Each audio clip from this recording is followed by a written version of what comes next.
जय हिंद दोस्तों। आज हम क्लास 10 के भूगोल से कुछ क्वेश्चन को डिस्कस करने वाले हैं जो आने वाले एग्जाम में बहुत ही इम्पोर्टेंट है।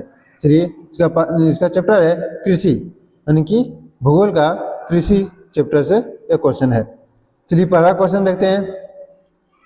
भारत के लगभग कितने तिहाई जनसंख्या कृषि कार्य में शामिल हैं? यानी भारत के कितने प्रतिशत जो लोग हैं जो कृषि कार्य पर निर्भर हैं? दो तिहाई क्षेत्र पर, यानी कि 2/3 जनसंख्या जो है कृषि कार्य पे शामिल है। जैसे कि एक पूरे भारत की जनसंख्या 100 मानते हैं, 100 में से कितने लोग कृषि कार्य कर रहे हैं?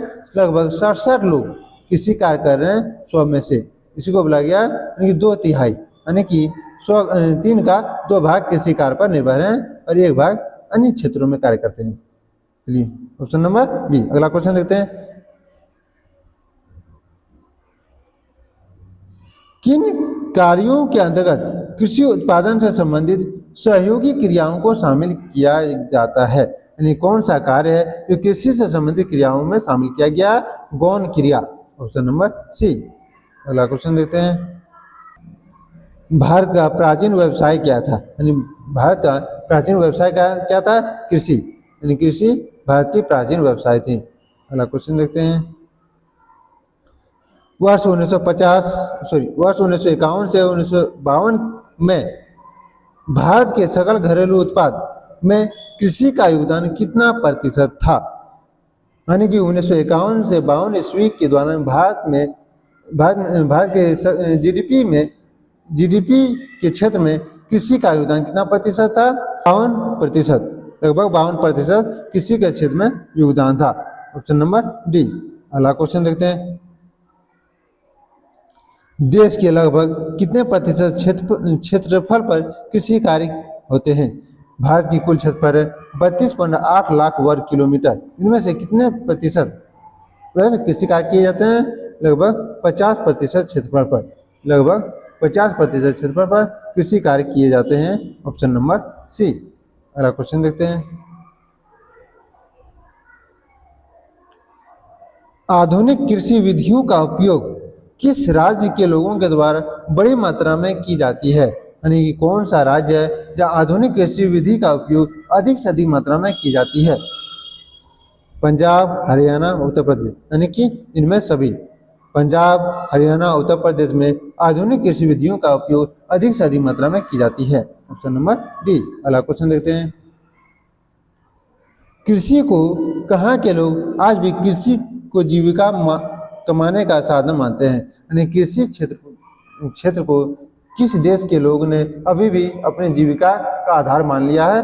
भारत ने। यानी भारत ने अभी भी कृषि क्षेत्र को अपना जीविका का ही आधार मानते आ रहे हैं। Option number A. अगला क्वेश्चन देखते हैं। खरीफ फसल कब बोई जाती है? यानी कि भारत में लगभग ऋतुओं के आधार पर 3 प्रकार की फसलें उगाई जाती है। खरीफ फसल, रबी फसल और जायद फसल। यानी उनमें से खरीफ फसल की बुआई कब की जाती है? मई से जुलाई महीने में खरीफ फसल की बुआई की जाती है। Option number B. अगला क्वेश्चन देखते हैं। जायद फसल कब बोई जाती है? खरीफ फसल मई से जुलाई में बोई जाती है। जायद फसल कब बोई जाती है? जायद फसल की बुआई जून मई में जायद फसल की बुआई की जाती है। Option number A. अगला क्वेश्चन देखते हैं। रबी और खरीफ के बीच के मौसम को किस नाम से जाना जाता है? यानी कि रबी फसल जब उगाया जाता है और खरीफ फसल जब उगाया जाता है, उसके बीच का जो मौसम बच जाता है उसको किस नाम से जाना जाता है? ग्रीष्मकालीन ऋतु के नाम से जाना जाता है। Option number A. अगला क्वेश्चन देखते हैं। इनमें से कौन सा खरीफ फसल के उदाहरण है? खरीफ फसल के उदाहरण कौन सा है? इनमें सभी जूट, कपास, मूंगफली, ये सब क्या है? खरीफ फसल के उदाहरण हैं। अगला क्वेश्चन देखते हैं। जायद फसल के उदाहरण कौन सा है? जायद फसल के उदाहरण इनमें से कौन सा है? खरबूजा, कपास, मूंगफली, इनमें सभी। यानी कि जायद फसल कौन सा फसल जो है गर्मियों में उगाया जाता है, ग्रीष्मकालीन में उगाया जाता है? खरबूजा, यानी कि जिसको हम आम भाषा में तरबूज कहते हैं। ऑप्शन नंबर ए, इसका ऑप्शन नंबर ये आंसर होगा। अगला क्वेश्चन देखते हैं। भारत की दूसरी सबसे महत्वपूर्ण खाद्य फसल कौन सी है? भारत की दूसरी सबसे महत्वपूर्ण खाद्य फसल कौन सी है? गेहूं। यानी कि पहला भारत की खाद्य फसल क्या है? चावल। दूसरी कौन सी है? गेहूं। Option number C. अगला क्वेश्चन देखते हैं। इनमें से कौन सी रबी फसल के उदाहरण है? रबी फसल का उदाहरण इनमें से कौन सी है? मटर जो रबी फसल की उदाहरण है। रबी फसल किस ऋतु में लगाए जाते हैं? शीत ऋतु में। अगला क्वेश्चन देखते हैं। भारत के अधिकांश लोगों का खाद्यान्न फसल कौन सा है? यानी भारत के अधिकांश लोग किस फसल को अधिक से अधिक मात्रा में उपयोग करते हैं या खाते हैं? चावल। इसका आंसर है ऑप्शन नंबर बी। अगला क्वेश्चन देखते हैं। ज्वार, बाजरा, रागी कहाँ की उगाने जाने वाली मुख्य मोटे अनाज है? ज्वार, बाजरा, रागी किस देश में सर्वाधिक मात्रा में उगाए जाने वाले अनाज में से है? भारत में ज्वार, बाजरा और रागी उगाए जाने वाले मुख्य मोटे अनाज हैं। Option number C. अगला क्वेश्चन देते हैं।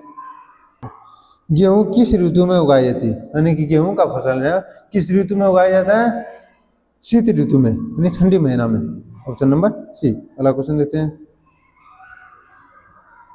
ज्वार में कौन सी मात्रा कम पाई जाती है? लोएस, कैल्शियम, सोडियम, फास्फोरस यानी कि इनमें से कौन सा जो मात्रा जो ज्वार में कम मात्रा में पाई जाती है? ज्वार में कम मात्रा में कौन सी पाई जाती है? लोएस यानी कि लोहा की मात्रा ज्वार में कम मात्रा में पाई जाती है। क्वेश्चन देते हैं।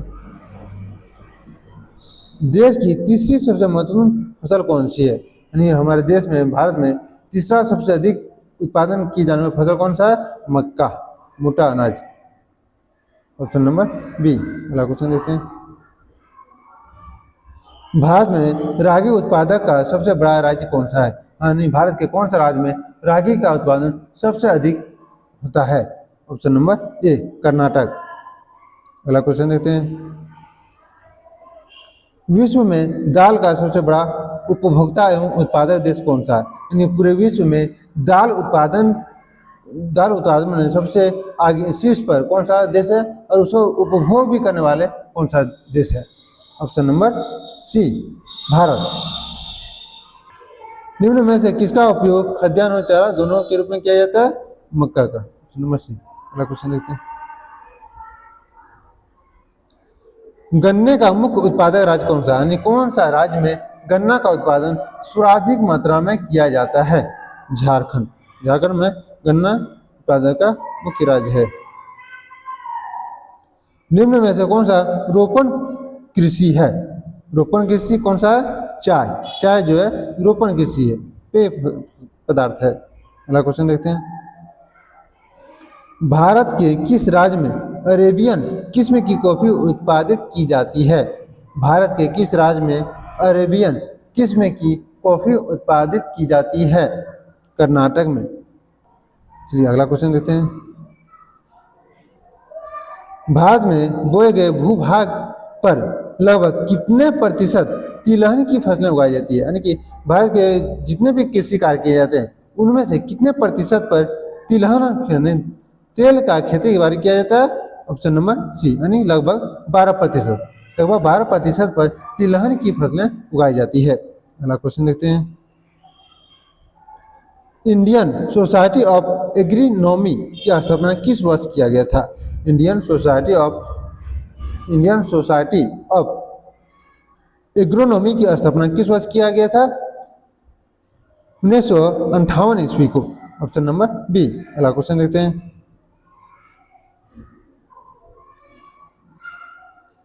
भारत के हरित क्रांति का जनक कौन है? भारत के हरित क्रांति का जनक किसे माना जाता है? M S. Swaminathan. Option number A. अगला क्वेश्चन देखते हैं। इनमें से कौन सी वस्तु में रबर से बनी है? यानी इनमें से कौन सा वस्तु है जो रबर से बनी हुई है? खिलौना रबर से बनी है, ट्यूब, टायर, इनमें से भी, यानी ऑप्शन नंबर डी।